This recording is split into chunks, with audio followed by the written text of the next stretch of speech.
Welcome दोस्तों, आपका फिर से स्वागत है मेरे यूट्यूब चैनल में। आज का टॉपिक है cost sheet.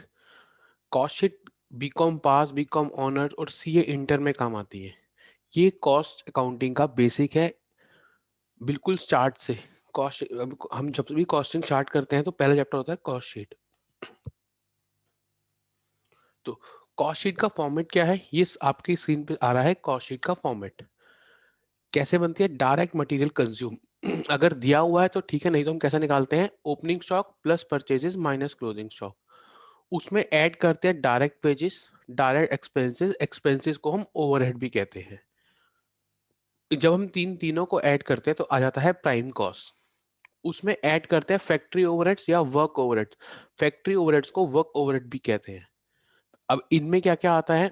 Indirect material, indirect labour, factory rent and expenses, power and fuel, factory lighting and heating, factory work और factory work manager salary, factory insurance, depreciation plant and machinery जो factory पे लगी हुई है, other factory expenses.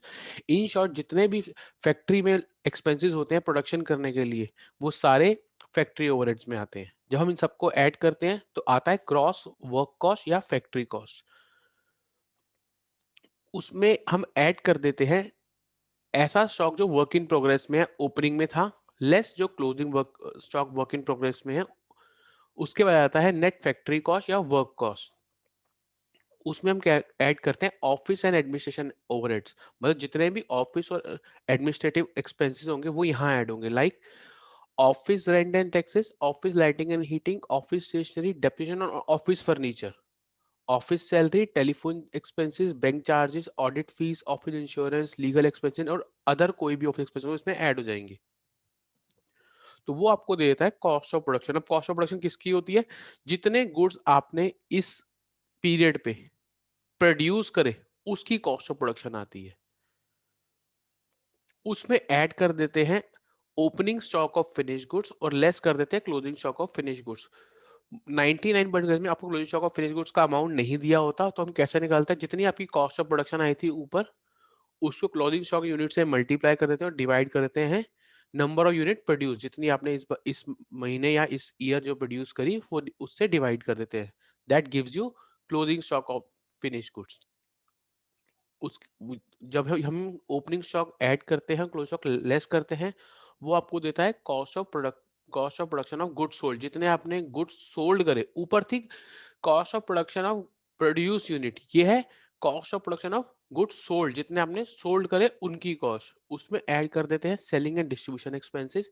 जितने भी selling से related खर्चे होते हैं, लाइक सेल्समैन सैलरी, सेल्समैन की कमीशन, शोरूम के एक्सपेंसेस, शोरूम का rent, advertisement, sales office expenses, warehouse expenses, carriage outward, debt collection charges, जितने भी सेल्स से रिलेटेड आपके खर्चे वो सारे ऐड हो जाते हैं। दैट मेक्स अ उसके बाद ऐड करने के बाद आता है total cost of goods sold.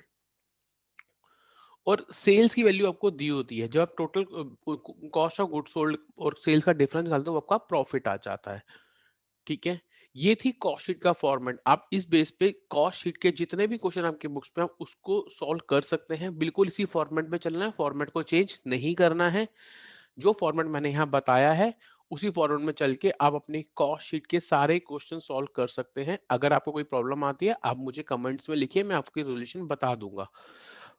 कुछ फॉर्मुलेज हैं जो इस पूरी कॉस्ट शीट के फॉर्मूले में, कॉस्ट शीट के चैप्टर में आपके यूज होंगे।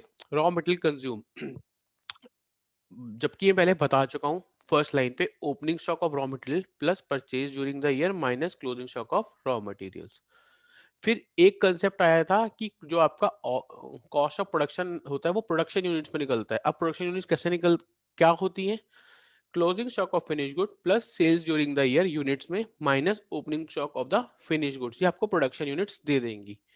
एक फॉर्मूला हमने और मैंने बीच में बताया था, जब हम क्लोजिंग स्टॉक का अमाउंट निकालते हैं, क्लोजिंग स्टॉक की यूनिट्स तो दी होती है पर हमें अमाउंट निकालते हैं, वो कैसे निकलता है? कॉस्ट ऑफ प्रोडक्शन जो आपने ऊपर क्वेश्चन में पढ़ा था into closing stock unit divide by total units produce. जब आप ऐसे करते हो तो आपका finish goods of closing stock आ जाता है।